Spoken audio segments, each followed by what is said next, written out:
ಶ್ರೀಗುರುಭ್ಯೋ ನಮಃ. ಹರಿ ಓಂ.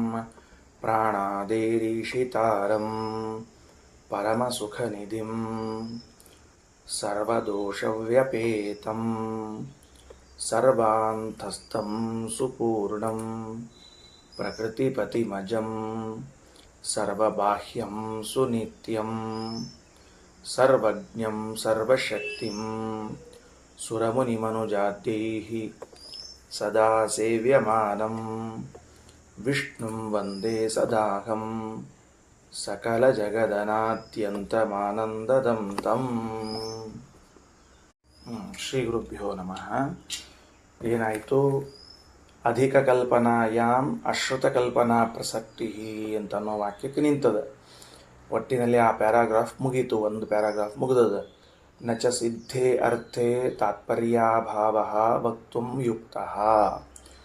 ಸಿದ್ಧವಾದ ವಸ್ತುವನ್ನು ವೇದವು ತಿಳಿಸುತ್ತದೆ ಎಂದು ನಾವು ಒಪ್ಪುವುದಿಲ್ಲ ಅಂತ ಪ್ರಾಭಾಕರರು ಹೇಳಿದಾಗ ಶ್ರೀಮದಾಚಾರ್ಯ ಅಂತಾರ, ವಾಕ್ಯವು ಸಿದ್ಧವಾದ ವಸ್ತುವನ್ನು ತಿಳಿಸಲು ಬರುತ್ತದೆ. ಅದೇನು ಸಾಧ್ಯವಾದ ವಸ್ತುವನ್ನಷ್ಟೇ ತಿಳಿಸಬೇಕು ಅಂತೇನಿಲ್ಲ. ಉದಾಹರಣೆಗೆ ಅಸ್ತ್ಯತ್ರ ತವ ಪಿತಾ ರಾಜ ಅಂತನ್ನುವ ವಾಕ್ಯಗಳಲ್ಲಿ ತಾತ್ಪರ್ಯ ಕಂಡದ, ನಮಗೆ ಸಿದ್ಧದಲ್ಲಿಯೇ ತಾತ್ಪರ್ಯ ಕಂಡದ. ಇಲ್ಲ ನಾವು ಅಲ್ಲಿಯೂ ಕೂಡ ತಾತ್ಪರ್ಯ ಕಾರ್ಯದಲ್ಲೇ ತಾತ್ಪರ್ಯವನ್ನು ಕಲ್ಪನಾ ಮಾಡ್ತೀವಿ ಅಂತಂದ್ರೆ ಸುಖ ಸಾಧನತ್ವ ಜ್ಞಾನೇನೈವ ಪ್ರವೃತ್ತಿಯುಪಪತ್ತೇಹೇ ವಾಕ್ಯಸ್ಯ ಸ್ವಾರ್ಥ ಮಾತ್ರ ಪರ್ಯವಸಾನಾತ್ ಅಧಿಕ ಕಲ್ಪನಾಯಾಮ್ ಅಶ್ರುತ ಕಲ್ಪನಾ ಪ್ರಸಕ್ತಿ ಅಂತ ಇಷ್ಟು ವಾಕ್ಯ. ಅಂದ್ರೆ ಪ್ರಾಭಾಕರ ವಾದವನ್ನು ಒಂದು ಭಾಗವನ್ನು ಮುಕ್ತಾಯ ಮಾಡ್ತಾರೆ ಶ್ರೀಮದಾಚಾರ್ಯ.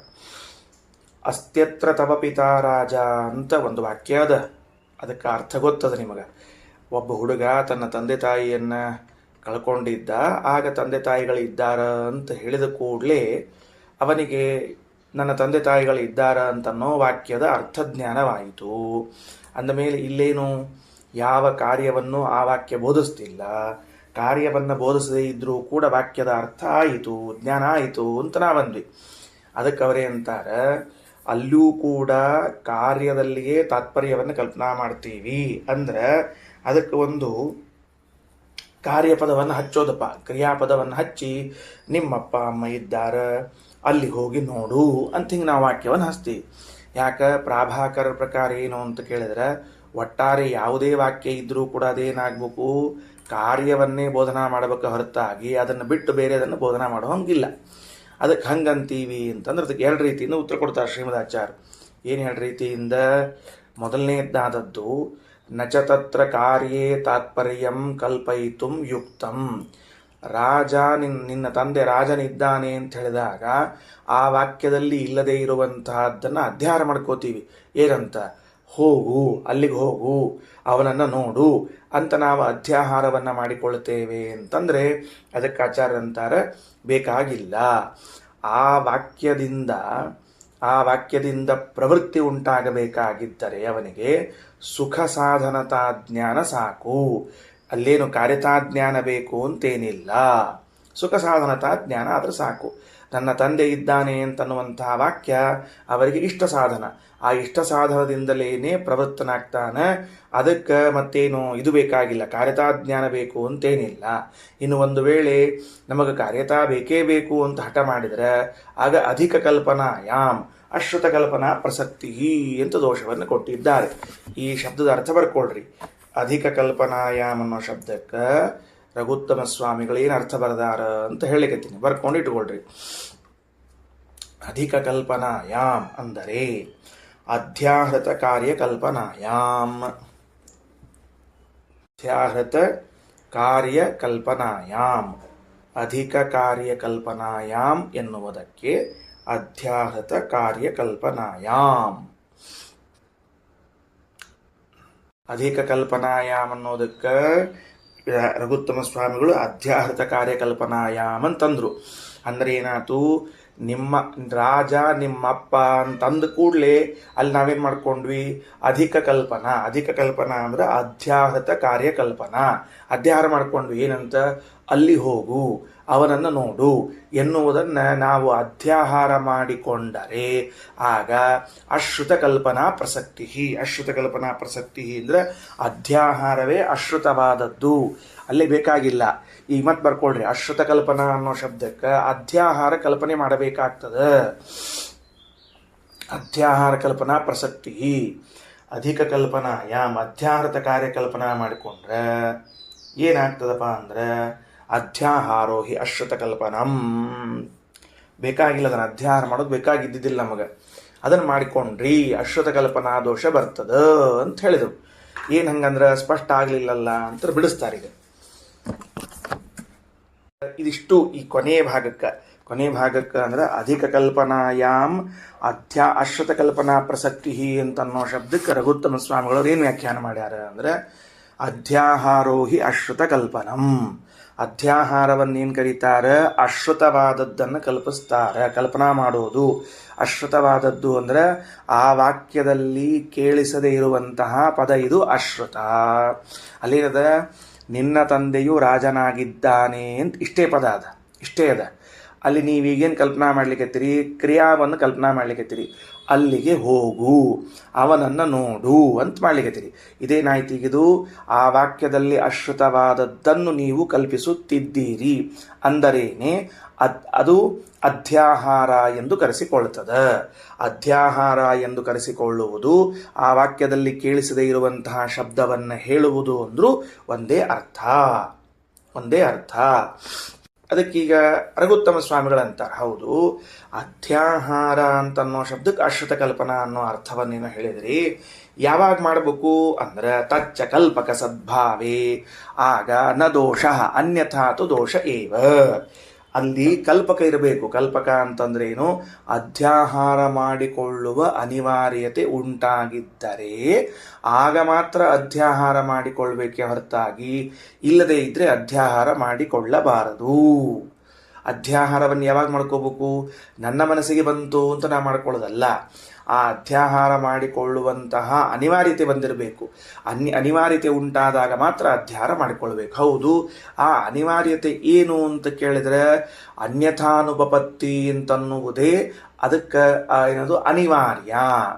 ಅನ್ಯಥಾನುಪಪತ್ತಿ ಅಂತನ್ನುವುದೇ ಅನ್ಯಥಾನುಪಪತ್ತಿ ಅಂತನ್ನುವುದೇ ಕಲ್ಪಕ. ಆ ಕಲ್ಪಕ ಇದ್ದಾಗ ಮಾತ್ರ ಕಲ್ಪನಾ ಮಾಡ್ಲಿಕ್ಕೆ ಬರ್ತದೆ.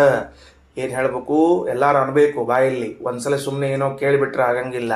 ಕಲ್ಪಕ ಇದ್ದಾಗ ಕಲ್ಪನಾ ಮಾಡಬೇಕು, ಕಲ್ಪಕ ಇದ್ದಾಗ ಕಲ್ಪನಾ ಮಾಡಬೇಕು, ಕಲ್ಪಕ ಇದ್ದಾಗ ಕಲ್ಪನಾ ಮಾಡಬೇಕು. ಕಲ್ಪಕ ಅಂತಂದ್ರೆ ಅನ್ಯಥಾನುಪಪತ್ತಿ, ಕಲ್ಪಕ ಅಂತಂದ್ರೆ ಅನ್ಯಥಾನುಪಪತ್ತಿ, ಕಲ್ಪಕ ಅಂತಂದ್ರೆ ಅನ್ಯಥಾನುಪಪತ್ತಿ, ಕಲ್ಪಕ ಅಂತಂದ್ರೆ ಅನ್ಯಥಾನುಪಪತ್ತಿ. ಅನ್ಯಥಾನುಪಪತ್ತಿ ಇದ್ರೆ ಅಂದ್ರೆ ಕಲ್ಪಕ ಇದ್ರೆ ಕಲ್ಪನಾ ಮಾಡಬೇಕು.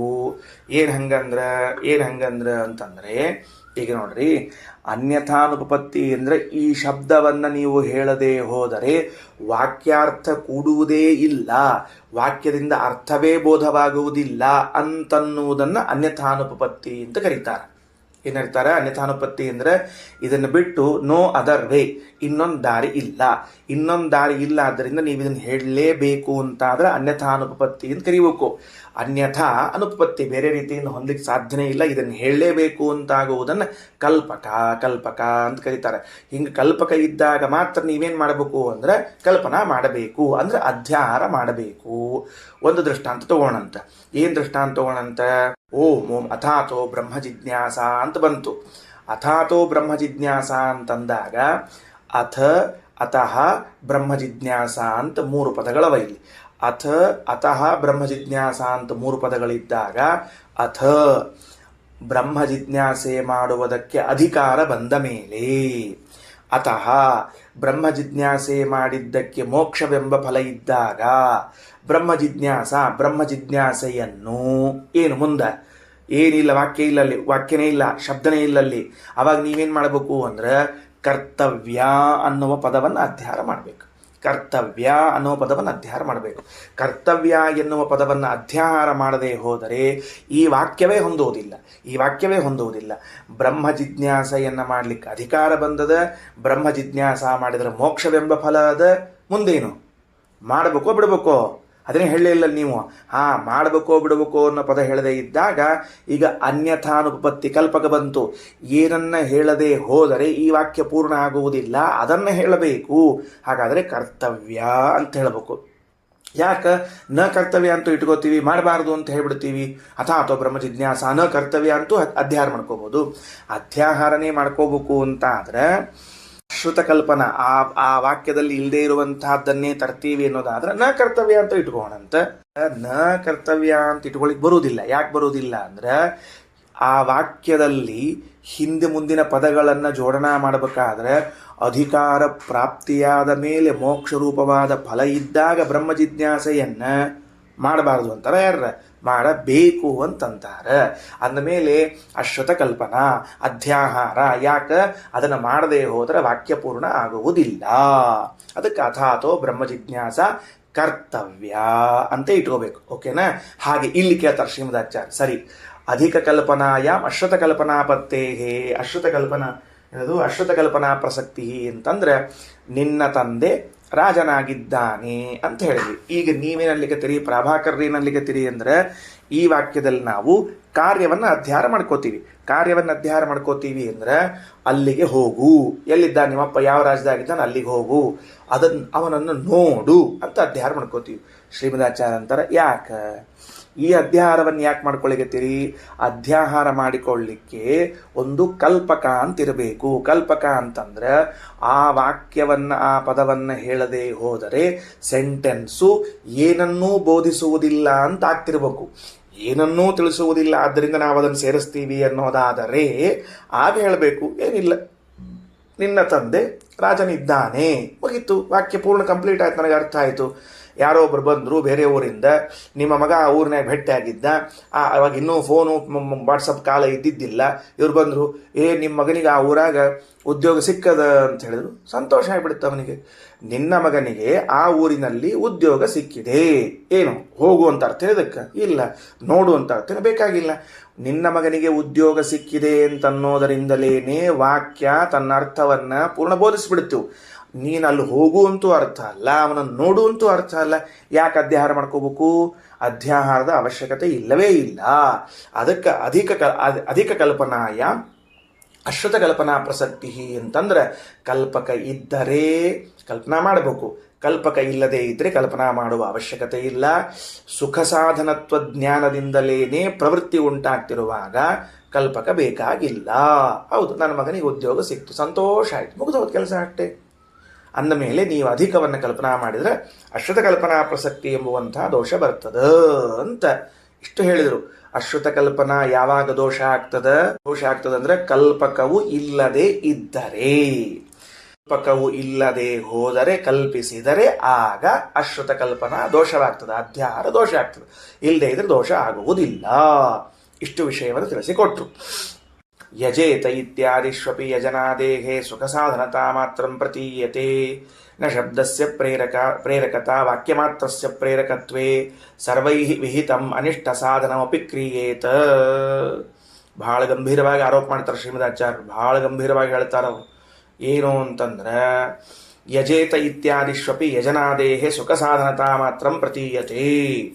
ಅಲ್ಲಿ ಒಂದು ವಾಕ್ಯ ತಗೊಳ್ರಿ, ವೇದದಲ್ಲಿರುವಂತಹದ್ದು. ಜ್ಯೋತಿಷ್ಠೋಮೇನ ಸ್ವರ್ಗಕಾಮೋ ಯಜೇತ ಅಂತದ. ಜ್ಯೋತಿಷ್ಠೋಮೇನ ಸ್ವರ್ಗಕಾಮೋ ಯಜೇತ ಅಂತನ್ನುವಂತಹ ವೇದವಾಕ್ಯದಲ್ಲಿ ಸ್ವರ್ಗಕಾಮ, ಸ್ವರ್ಗವನ್ನು ಹೊಂದುವ ಅಪೇಕ್ಷೆ ಇದ್ದ ವ್ಯಕ್ತಿಯು, ಸ್ವರ್ಗಕಾಮ ಅಂದ್ರೆ ಸ್ವರ್ಗ ಬಯಸುವ ವ್ಯಕ್ತಿಯು, ನಾನು ಸತ್ತ ನಂತರದಲ್ಲಿ ಸ್ವರ್ಗಕ್ಕೆ ಹೋಗಬೇಕು ಅಂತ ಅಪೇಕ್ಷೆ ಆದ ಒಬ್ಬನಿಗೆ, ಅವನನ್ನೇನು ಕರೀತಾರೆ? ಸ್ವರ್ಗಕಾಮ ಅಂತ ಕರೀತಾರೆ. ಜ್ಯೋತಿಷ್ಠೋಮೇನ ವಾಕ್ಯ ಹೆಂಗದ? ಜ್ಯೋತಿಷ್ಠೋಮೇನ ಸ್ವರ್ಗಕಾಮೋ ಯಜೇತ ಅಂತ ವಾಕ್ಯದ, ಬರ್ಕೊಂಡು ಇಟ್ಕೊಳ್ರಿ. ಜ್ಯೋತಿಷ್ಠೋಮೇನ ಸ್ವರ್ಗಕಾಮೋ ಯಜೇತ ಅಂತನ್ನುವಲ್ಲಿ ಸ್ವರ್ಗಕಾಮ ಅಂತನ್ನೋ ಪದಕ್ಕೆ ತಾನು ಸತ್ತ ಮೇಲೆ ಸ್ವರ್ಗವನ್ನು ಅಪೇಕ್ಷಿಸುವಂತಹ ವ್ಯಕ್ತಿ, ಅವನನ್ನು ಸ್ವರ್ಗಕಾಮ ಅಂತ ಕರೀತಾರೆ. ನಾನು ಸತ್ತ ಮೇಲೆ ಸ್ವರ್ಗಕ್ಕೆ ಹೋಗ್ಬೇಕು ಅಂತ ಅವ್ನಿಗೆ ಇಚ್ಛೆ ಆದ. ಅವ ಏನು ಮಾಡ್ತಾನ ಅಂತಂದ್ರೆ ಅವಂಗೆ ವೇದ ಹೇಳಿಕತ್ತದ. ಅವಂಗೇನು ವೇದ ಹೇಳಿಕತ್ತದ? ಜ್ಯೋತಿಷ್ಠೋಮ ಅಂತ ಒಂದು ಯಜ್ಞ ಅದ. ಆ ಜ್ಯೋತಿಷ್ಠೋಮ ಯಜ್ಞವನ್ನು ಮಾಡು. ಜ್ಯೋತಿಷ್ಠೋಮೇನ ಯಜೇತ, ಜ್ಯೋತಿಷ್ಠೋಮ ಎಂಬ ಯಜ್ಞವನ್ನು ಮಾಡು ಅಂತ ಹೇಳಿಕತ್ತದ. ಮಾಡು ಅಂತ ಹೇಳಿಕತ್ತೊಳಗೆ ಈಗ ಅವ್ರು ತಗೋತಾರೆ ಒಂದು ವೇದವಾಕ್ಯವನ್ನು ಆರಿಸಿಕೊಂಡು ಇದರಲ್ಲಿ ಸ್ವರ್ಗಾಪೇಕ್ಷೆ ಉಳ್ಳವನು ಅನ್ನುವ ಸ್ವರ್ಗಕಾಮಃ ಎಂಬ ಪದವನ್ನು ಬಿಟ್ಬಿಟ್ರು. ಯಾವ ಯಜ್ಞವನ್ನು ಮಾಡಬೇಕು ಅಂತದ ಆ ಯಜ್ಞದ ಹೆಸರಾದ ಜ್ಯೋತಿಷ್ಠೋಮ ಅನ್ನೋದನ್ನು ಬಿಟ್ರು. ಅದರಲ್ಲಿ ಮುಖ್ಯ ಪದ ಯಾವ ತಗೊಂಡ್ರು? ಯಜೇತ ಅಂತ ತಗೊಂಡ್ರು. ಯಜೇತ ಅಂತನ್ನುವಂತಹ ಶಬ್ದಕ್ಕೆ ಅರ್ಥ ಏನು ಅಂತ ಕೇಳಿದರೆ, ಅದು ಯಜೇತ ಅಂತನ್ನುವಂತಹ ಶಬ್ದಕ್ಕೆ ಅರ್ಥ ಏನು? ಯಾಗವು ಕೃತಿ ಸಾಧ್ಯ ಅಂತ ಅರ್ಥ. ಬರ್ಕೊಳ್ರಿ, ಯಜೇತ ಈಸ್ ಈಕ್ವಲ್ ಟು ಯಾಗವು ಕೃತಿ ಸಾಧ್ಯ ಅಂತ ಬರ್ಕೊಳ್ರಿ. ಇದು ಅವ್ರ ಪ್ರಕಾರ ಅರ್ಥ. ಯಾಗವು ಕೃತಿ ಸಾಧ್ಯ. ಯಜೇತ ಅಂದ್ರೆ ಯಾಗವು ಕೃತಿ ಸಾಧ್ಯ. ಕೃತಿ ಅಂದ್ರೆ ಪ್ರಯತ್ನ. ನನ್ನ ಕ್ರಿಯೆಯಿಂದ, ನನ್ನ ಪ್ರಯತ್ನದಿಂದ ಸಾಧ್ಯವಾದದ್ದು ಈ ಯಜ್ಞ ಅಂತ ತಿಳಿಸ್ತದೆ. ಹಾಗಾದ್ರೆ ಯಜೇತ ಅಂತನ್ನುವಂತಹ ಪದವನ್ನು ಕೇಳಿದಾಗ ಇದು ನೀನು ಮಾಡಲು ಶಕ್ಯ, ಇದನ್ನೀ ಮಾಡಬಹುದು, ಇದು ನಿನ್ನಿಂದ ಸಾಧ್ಯ. ಯಾರೋ ಕೇಳಿದ್ರು, ಇಲ್ಲ ಮತ್ತು ನಾ 2 ಏಕಾದಶಿ ಬಂದಾವ, ನನ್ನ ಕಡೆ ಮಾಡ್ಲಿಕ್ಕೆ ಆಗ್ತದೋ ಇಲ್ಲೋ ಅಂತ ಕೇಳಿದ್ರು. ಅದಕ್ಕೆ ಇಲ್ಲ, ಅವಶ್ಯವಾಗಿ ನಿನ್ನಿಂದ ಮಾಡ್ಲಿಕ್ಕೆ ಸಾಧ್ಯ ಅದ ಅಂತ ಹೇಳಿದ್ವಿ. ಹಂಗೆ 2 ಉಪವಾಸವನ್ನು ನನ್ನಿಂದ ಮಾಡಲು ಆಗುತ್ತದೋ ಇಲ್ಲೋ ಅಂತ ಕೇಳಿದ್ದಕ್ಕೆ ನಿನ್ನಿಂದ ಮಾಡಲು ಸಾಧ್ಯ ಅಂತ ಅಂದ್ರೆ ಹೆಂಗೆ ಅರ್ಥನೋ ಹಂಗೆ ಯಜೇತ ಅಂತನ್ನುವಂತಹ ಪದಕ್ಕೂ ಕೂಡ ಅರ್ಥ ಏನು ಅಂದರೆ ಈ ಯಾಗವು ನಿನ್ನಿಂದ ಮಾಡಲು ಸಾಧ್ಯ ಅಂತ. ಅದಕ್ಕೆ ಪ್ರಭಾಕರ್ ಏನಂತಾರೆ, ಹಿಂಗ ಅವನಿಗೆ ಕೇಳಿಸಿದಾಗ, ಹಿಂಗ ಅವನಿಗೆ ಅರ್ಥ ಆದಾಗ ಅವೇನು ಮಾಡ್ತಾನೆ? ಯಾಗವನ್ನು ಮಾಡಬೇಕು ಅಂತ ಹೊರಡ್ತಾನ. ಯಾಗವನ್ನು ಮಾಡಬೇಕು ಅಂತ ಅವ ಹೊರಡ್ತಾನ. ನೀನು 2 ಏಕಾದಶಿಯನ್ನು ಮಾಡಲು ಸಾಧ್ಯ ಅಂತ ಅವನಿಗೆ ಅರ್ಥವಾದಾಗ, ಆ ವಾಕ್ಯ ಅವನಿಗೆ ತಿಳಿದಾಗ ಅವ 2 ಉಪವಾಸವನ್ನು ಮಾಡಲು ಹೊರಡ್ತಾನ. ಹಾಗಾದರೆ ಯಜೇತ ಎನ್ನುವಂತಹ ಕ್ರಿಯಾಪದವು ಏನು ತಿಳಿಸ್ತದೆ? ಯಾಗವು ನಿನ್ನ ಕೃತಿಯಿಂದ ಸಾಧ್ಯವಾದದ್ದು ಅಂತ ತಿಳಿಸ್ತದೆ. ಸಾಧ್ಯವಾದದ್ದು ಅಂತ ತಿಳಿಸಿದಾಗ ಆಗ ಅವನಿಗೆ ಪ್ರವೃತ್ತಿ ಉಂಟಾಗ್ತದೆ. ಹಾಗಾದರೆ ಪ್ರವೃತ್ತಿ ಉಂಟಾಗಲಿಕ್ಕೆ ಕಾರಣವಾದದ್ದು ಕಾರ್ಯತಾ ಜ್ಞಾನ. ಕಾರ್ಯತಾ ಜ್ಞಾನ ಅಂದ್ರೇನು? ಇದು ನನ್ನ ಕೃತಿಯಿಂದ ಸಾಧ್ಯ ಅಂತನ್ನುವುದೇ ಕಾರ್ಯತಾ ಜ್ಞಾನ. ಹಿಂದೆ ಬರ್ಸಿದ್ದೀನಿ, ಬೇಕಾದ್ರೆ ಮತ್ತೊಮ್ಮೆ ಬರ್ಕೊಳ್ರಿ, 10 ಸರ್ತಿ ಬರ್ಕೊಳ್ರಿ, ತಪ್ಪಲ್ಲ. ಕಾರ್ಯತಾ ಜ್ಞಾನ, ಇದು ನನ್ನ ಕೃತಿಯಿಂದ ಸಾಧ್ಯ. ಕಾರ್ಯತಾ ಜ್ಞಾನ, ಇದು ನನ್ನ ಕೃತಿಯಿಂದ ಸಾಧ್ಯ. ಕಾರ್ಯತಾ ಜ್ಞಾನ ಅನ್ನೋ ಪದಕ್ಕೆ ಇದು ನನ್ನ ಕೃತಿಯಿಂದ ಸಾಧ್ಯ ಅಂತ ಅರ್ಥ. ಪ್ರಾಭಾಕರ ಪ್ರಕಾರ ಜ್ಯೋತಿಷ್ಠೋಮೇನ ಸ್ವರ್ಗಕಾಮೋ ಯಜೇತ ಅಂತನ್ನುವಲ್ಲಿ ಸ್ವರ್ಗಕಾಮ ಸತ್ತ ಮೇಲೆ ಸ್ವರ್ಗಾಪೇಕ್ಷೆ ಉಳ್ಳವನು ಇದ್ದಾಗ ಸ್ವರ್ಗಕ್ಕೆ ಹೋಗ್ತಾನೆ ಅಂತ ಅನ್ನಬಾರ್ದ್ರಿ. ಅದಕ್ಕೆ ಸತ್ತ ಮೇಲೆ ಅಂತ ಹೇಳಿಕತ್ತೀನಿ. ಹಂಗೆ ಇದ್ದಾಗ ಸ್ವರ್ಗಕ್ಕೆ ಹೋಗ್ತಾನಂತ ದೊಡ್ಡ ಕಷ್ಟ ಆಗ್ತದೆ. ಆಮೇಲೆ ಅದಕ್ಕೆ ಸ್ವರ್ಗಾಪೇಕ್ಷೆ ಉಳ್ಳವನು ಜ್ಯೋತಿಷ್ಠೋಮ ಎಂಬ ಯಜ್ಞವನ್ನು ಮಾಡಬೇಕು. ಆ ಜ್ಯೋತಿಷ್ಠೋಮೇನ ಯಜೇತ ಸಂಸ್ಕೃತ ಭಾಷೆಯ ಅಭಿಪ್ರಾಯ ಏನು ಅಂದರೆ, ಈ ಜ್ಯೋತಿಷ್ಠೋಮ ಎಂಬ ಯಜ್ಞವು ನಿನ್ನ ಕೃತಿಯಿಂದ ಸಾಧ್ಯ, ನಿನ್ನಿಂದ ಸಾಧ್ಯ ಅಂತ ತಿಳಿಸಿದಾಗ ಅವನು ಯಜ್ಞ ಮಾಡಲಿಕ್ಕೆ ಪ್ರವೃತ್ತನಾಗ್ತಾನ. ಅಂದಮೇಲೆ ಕಾರ್ಯತಾ ಜ್ಞಾನವೇ ಪ್ರವೃತ್ತಿಯನ್ನು ಕುರಿತು ಕಾರಣವೇ ಹೊರತಾಗಿ ಸುಖ ಸಾಧನತಾ ಜ್ಞಾನ ಅಲ್ಲ, ಇಷ್ಟ ಸಾಧನತಾ ಜ್ಞಾನ ಅಲ್ಲ ಅಂತ ಅವರಂದ್ರೆ. ಅದಕ್ಕೆ ಶ್ರೀಮದಾಚಾರ್ಯ ಅಂತಾರೆ, ಭಾಷ್ಯವಾಕ್ಯ ನೋಡ್ರಿ, ಯಜೇತ ಇತ್ಯಾದಿಶ್ವಪಿ ಯಜನಾದೇಹೆ ಸುಖ ಸಾಧನತಾ ಮಾತ್ರಂ ಪ್ರತೀಯತೆ. ತಪ್ಪು ತಿಳ್ಕೊಂಡಿದ್ದೀರಿ. ಶ್ರೀಮದಾಚಾರ್ಯ ಅಂತಾರೆ, ಯಜೇತ ಅಂತನ್ನುವಲ್ಲೂ ಕೂಡ ಸುಖ ಸಾಧನತಾ ಜ್ಞಾನ ಅಂದ್ರೆ ಇಷ್ಟ ಸಾಧನತಾ ಜ್ಞಾನವೇ ಪ್ರವೃತ್ತಿಗೆ ಕಾರಣ. ಏನು ಅಲ್ಲಿ ಮೂಲದಲ್ಲಿ ಸುಖ ಸಾಧನತಾ ಅಂತದ. ಸುಖ ಸಾಧನತಾ ಅಂತಂದ್ರೆ ಇಷ್ಟ ಸಾಧನತಾ, ಇಷ್ಟ ಸಾಧನತಾ ಅಂದ್ರೆ ಇಷ್ಟ ಸಾಧನತಾ ಜ್ಞಾನ ಅಂತ ಬರ್ಕೊಳ್ರಿ ಶಬ್ದ ಬರ್ಕೊಂಡಿದ್ದೀನಿ, ಮತ್ತೆ ಬರ್ಕೊಳ್ರಿ. ಸುಖ ಸಾಧನತಾ ಜ್ಞಾನ ಈಸ್ ಈಕ್ವಲ್ ಟು ಇಷ್ಟ ಸಾಧನತಾ ಜ್ಞಾನ ಈಸ್ ಈಕ್ವಲ್ ಟು ಸುಖ ಸಾಧನತಾ ಜ್ಞಾನ ಈಸ್ ಈಕ್ವಲ್ ಟು ಇಷ್ಟ ಸಾಧನತಾ ಜ್ಞಾನ. ಅದರ ಮುಂದೆ ಈಸ್ ಈಕ್ವಲ್ ಟು ಹಾಕ್ಕೊಂಡು ಇದು ನನಗೆ ಸುಖ ಸಾಧನವಾಗಿದೆ, ಇದು ನನಗೆ ಸುಖ ಸಾಧನವಾಗಿದೆ ಎಂಬ ಜ್ಞಾನ. ಕಾರ್ಯತಾ ಜ್ಞಾನ ಅಂದ್ರೆ ಇದು ನನ್ನ ಕೃತಿಯಿಂದ ಸಾಧ್ಯ ಅಂತ ತಿಳುವಳಿಕೆ. ಇಷ್ಟ ಸಾಧನತಾ ಜ್ಞಾನ ಅಂದರೆ ಇದು ನನಗೆ ಸುಖ ಸಾಧನ ಎಂಬ ತಿಳುವಳಿಕೆ. ಕಾರ್ಯತಾ ಜ್ಞಾನ ಅಂದರೆ ಇದು ನನ್ನ ಕೃತಿಯಿಂದ ಸಾಧ್ಯ ಎಂಬ ಜ್ಞಾನ. ಇಷ್ಟ ಸಾಧನತಾ ಜ್ಞಾನ ಅಂದರೆ ಇದು ನನಗೆ ಸುಖ ಸಾಧನ ಎಂಬ ಜ್ಞಾನ. ನೋಡ್ರಿ, ಈಗ ಶ್ರೀಮದಾಚಾರ್ಯ ಪ್ರಶ್ನೆ, ಈಗ ಚರ್ಚೆ ಶುರುವಾಯಿತು ಒಳಗಡೆಗೆ. ಏನು ಅಂದರೆ, ಹೌದು, ನನ್ನನ್ನು ಕಾರ್ಯದಲ್ಲಿ ತೊಡಗಿಸಿದ್ದು ಯಾವುದು? ಇದು ನನ್ನ ಕೃತಿಯಿಂದ ಸಾಧ್ಯ ಅನ್ನುವ ಜ್ಞಾನ ತೊಡಗಿಸಿದೆಯಾ, ಅಥವಾ ಇದು ನನಗೆ ಸುಖಕ್ಕೆ ಸಾಧನ ಎನ್ನುವ ತಿಳುವಳಿಕೆ ತೊಡಗಿಸಿದೆಯಾ? ಇದು ಎರಡವ. ಇದು ನನ್ನ ಸುಖಕ್ಕೆ ಸಾಧನ ಅಂತ ತಿಳುವಳಿಕೆ ಬಂದದ, ಅದಕ್ಕೆ ನಾ ಕೆಲಸ ಮಾಡ್ಲಿಕ್ಕತ್ತೀನಿ. ಇದು ನನ್ನ ಪ್ರಯತ್ನದಿಂದ ಸಾಧ್ಯ ಅಂತದ, ಅದಕ್ಕೆ ನಾ ಕೆಲಸ ಮಾಡ್ಲಿಕ್ಕತ್ತೀನಿ. ಯಾವುದು ಅಂತ ಪ್ರಶ್ನೆ. ಅವರು ಪ್ರಭಾಕರನೇನಂತಾರೆ, ಇದು ನನ್ನ ಪ್ರಯತ್ನದಿಂದ ಸಾಧ್ಯ ಅಂತ ಇಷ್ಟು ತಿಳಿದ್ರೆ ಸಾಕು, ಕೆಲಸದಲ್ಲಿ ತೊಡಗುತ್ತಾನೆ, ಅವನಿಗೆ ಇಷ್ಟು ಸಾಧನತಾ ಜ್ಞಾನ ಬೇಕಾಗಿಲ್ಲ. ಶ್ರೀಮದಾಚಾರ್ಯ ಅಂತಾರೆ, ತಪ್ಪು ತಿಳಿದಿದ್ದೀರಿ, ಇದು ನನಗೆ ಸುಖಕ್ಕೆ ಸಾಧನ, ಇಷ್ಟ ಸಾಧನ ಅಂತ ತಿಳಿದ್ರೆ ಮಾತ್ರ ಅವನು ಕೆಲಸ ಮಾಡ್ತಾನೆ ಹೊರತಾಗಿ ಇಲ್ಲದೆ ಇದ್ರೆ ಅವನು ಕೆಲಸ ಮಾಡಂಗಿಲ್ಲ. ಯಾಕೆ ನೋಡು, ಅದಕ್ಕೆ ಆಚಾರ್ಯ ಅಂತಾರೆ, ನಚ ಶಬ್ದಸ್ಯ ಪ್ರೇರಕತಾ, ಶಬ್ದಕ್ಕೆ ಪ್ರೇರಕತ್ವ ಅಂತ ಅನ್ನೋದಿಲ್ಲ. ಶಬ್ದಕ್ಕೇನಿಲ್ಲ, ಪ್ರೇರಕತ್ವ ಇಲ್ಲ. ಶಬ್ದ ನಿನ್ನನ್ನು ಪ್ರೇರಣೆ ಮಾಡಂಗಿಲ್ಲ, ಶಬ್ದ ನಿನಗೆ ಕೆಲಸ ಮಾಡು ಅಂತ ತೋರ್ಸಂಗಿಲ್ಲ. ಇದು ನನ್ನ ಸುಖ ಸಾಧನ ಅಂತ ನಿನಗೆ ತಿಳುವಳಿಕೆ ಇದ್ರೆ ಆಗ ಕೆಲಸ ಮಾಡ್ತೀನಿ. ಶಬ್ದ ಹೆಂಗೆ ನಿನ್ನ ಪ್ರೇರಣೆ ಮಾಡ್ತದೆ ನಿನಗೆ? ಜ್ಯೋತಿಷ್ಠೋವಿನ ಸ್ವರ್ಗಕಾಮೋ ಯಜೇತ ಅಂತ ಹೇಳಿತು, ಬಡ ಬಡ ಕೆಲಸಕ್ಕೆ ಹೋಗ್ಬಿಟ್ಟ ಅಂತಂತಾರನು.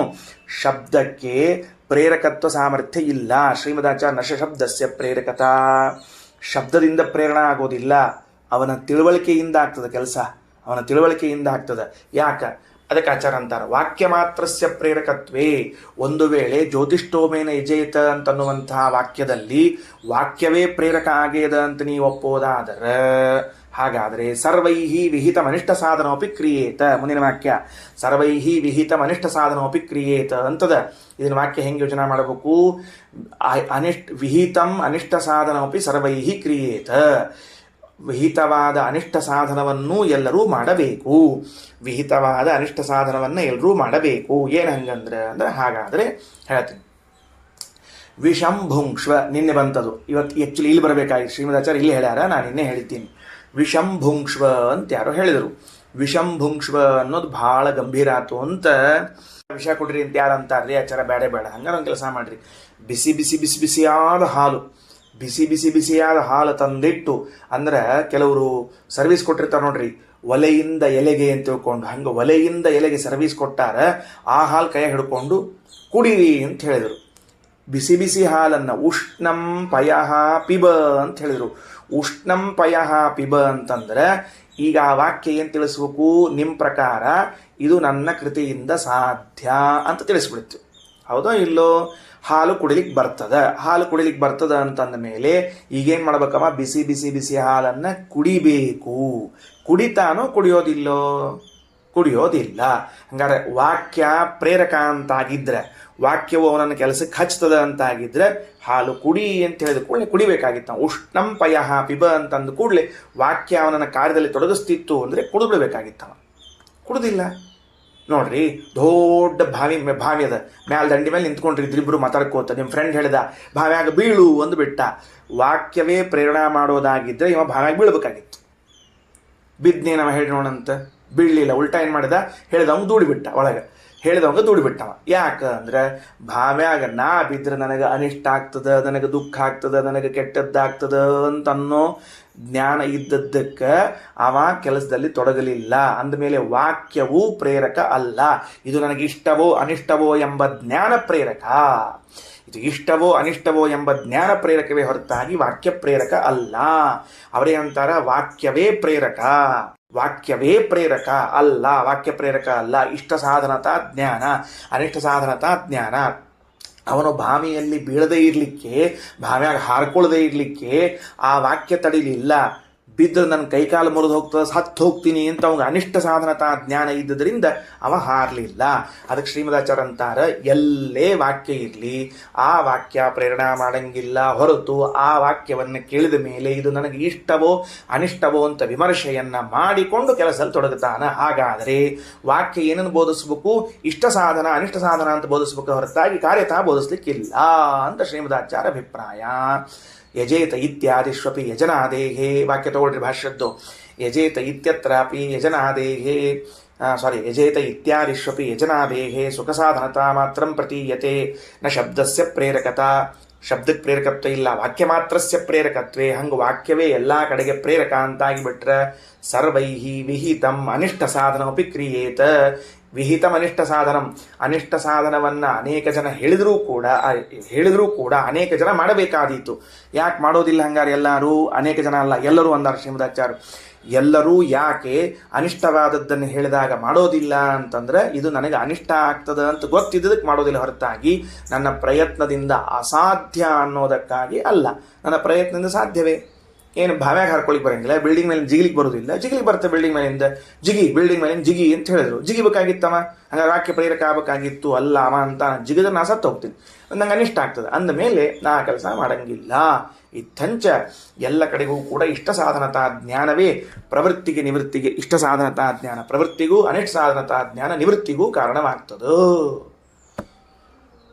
ಅವ್ರದ್ದು ಮತ್ತೊಂದು ವಾದ ಏನು ಅಂದರೆ, ಸರಿ ಇಲ್ಲ ಇದು ಬಿಡ್ರಿ, ಈಗ ಪ್ರವೃತ್ತಿಗೆ ನಿವೃತ್ತಿಗೆ ಕಾರಣ ಆಗ್ಯದ ಕಾರ್ಯತಾಜ್ಞಾನ ಅಂತ ನಾ ಹೇಳಿದೆ, ಆದರೆ ನೀವು ಒಪ್ಪಲಿಲ್ಲ. ಎಷ್ಟೆಲ್ಲ ನಿಮಗೆ ತಿಳಿಸಿಕೊಟ್ರು ನೀವು ಅಲ್ಲ ಸುಖ ಸಾಧನತಾ ಜ್ಞಾನ ಅಂತ ಕೇಳಿದ್ರಿ. ಈಗ ಇನ್ನೊಂದು ವೇ ಹುಡ್ಕೊಂಬಂದ. ಏನಿನ್ನೊಂದು? ವ್ಯುತ್ಪತ್ತಿ ಅಂತ ಒಂದು ಶಬ್ದ ಇಟ್ಟ. ವ್ಯುತ್ಪತ್ತಿ ಅಂತ ಬರ್ಕೋಬೇಕು, ಅರ್ಥ ಬರ್ಕೋಬೇಕು. ಏನು ಅಂದ್ರೆ ವ್ಯುತ್ಪತ್ತಿ ಅಂತ ಬರ್ಕೊಂಡು ಅದರ ಮುಂದೆ ಸಣ್ಣ ಚಿಹ್ನೆ ಈಸಿಕೊಲ್ಟು ಹಾಕ್ಕೊಂಡು ವಾಚ್ಯವಾಚಕ ಸಂಬಂಧ ಅಂತ ಬರ್ಕೊಳ್ರಿ. ವ್ಯುತ್ಪತ್ತಿ ಅಂದ್ರೆ ವಾಚ್ಯವಾಚಕ ಸಂಬಂಧ. ವಾಚ್ಯವಾಚಕ ಸಂಬಂಧ ಅಂದ್ರೆ ಏನು ಅಂದ್ರೆ, ವಾಚ್ಯ ಅಂದ್ರೆ ಪದಾರ್ಥ, ವಾಚಕ ಅಂದ್ರೆ ಶಬ್ದ. ಬರ್ಕೊಳ್ರಿ. ವಾಚ್ಯ ಅಂದ್ರೆ ವಸ್ತು, ವಾಚಕ ಅಂದ್ರೆ ಶಬ್ದ. ವಾಚ್ಯ ಅಂದ್ರೆ ವಸ್ತು, ವಾಚಕ ಅಂದ್ರೆ ಶಬ್ದ.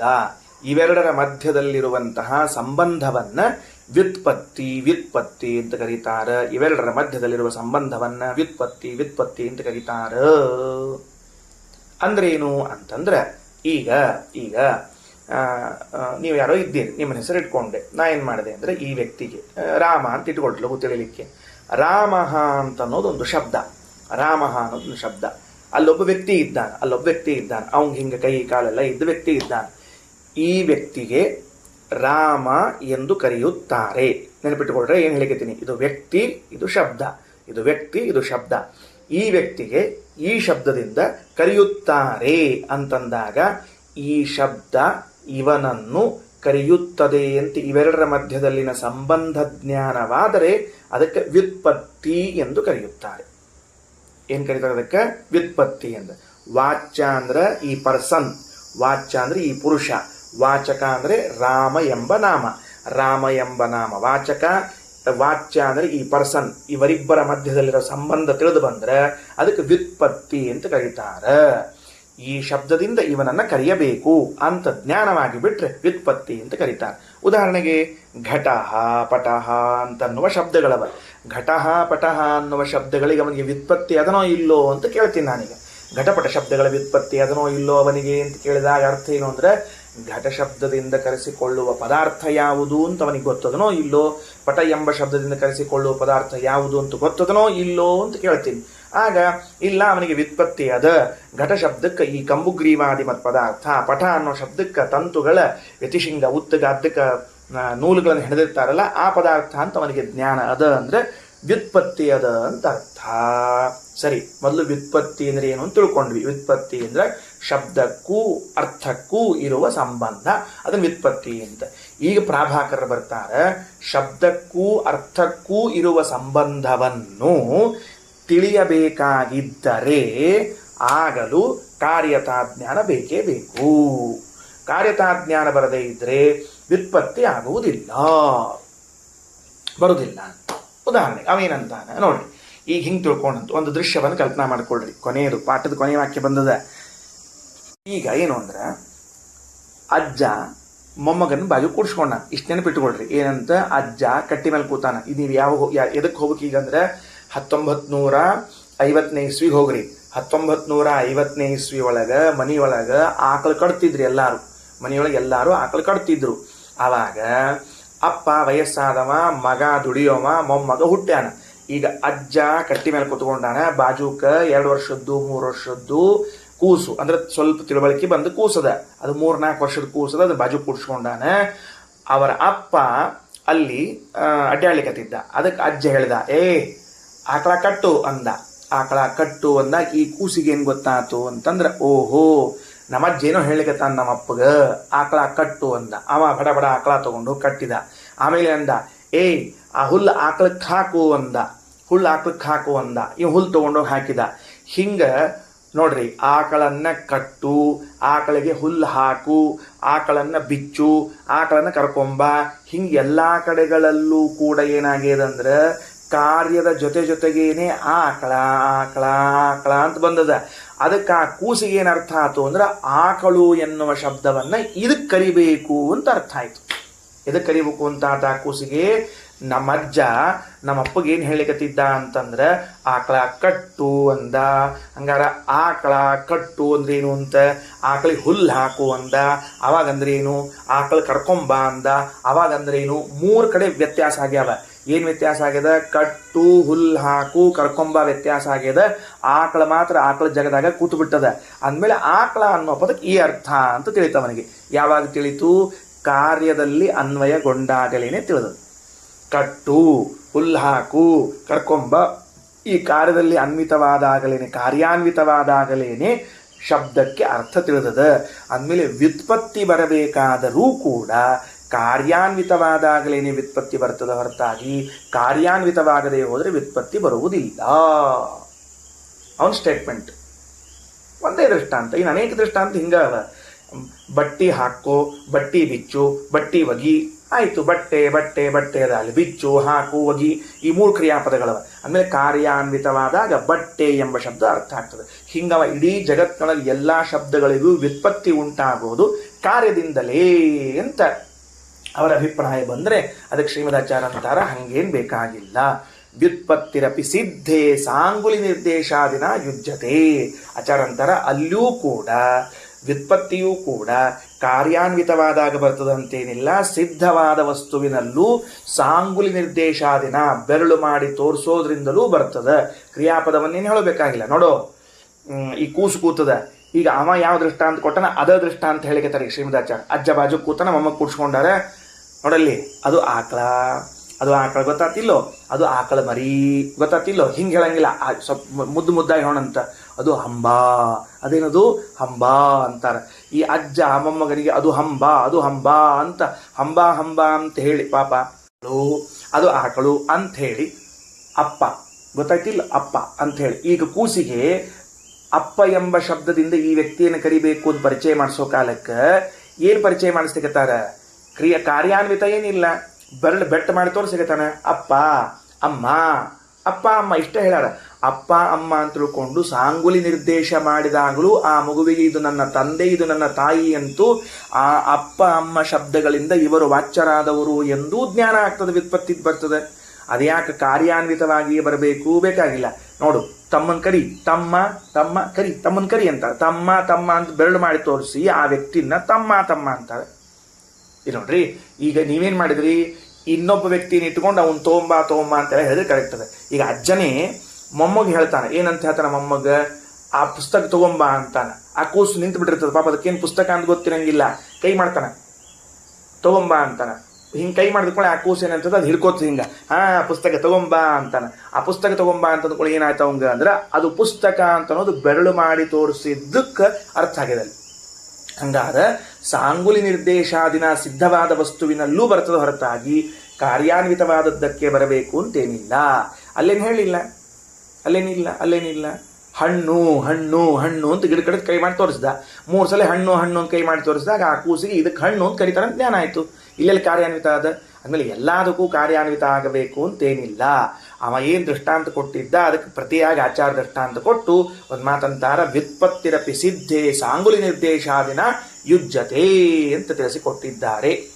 ಶ್ರೀಕೃಷ್ಣಾರ್ಪಣಮಸ್ತು.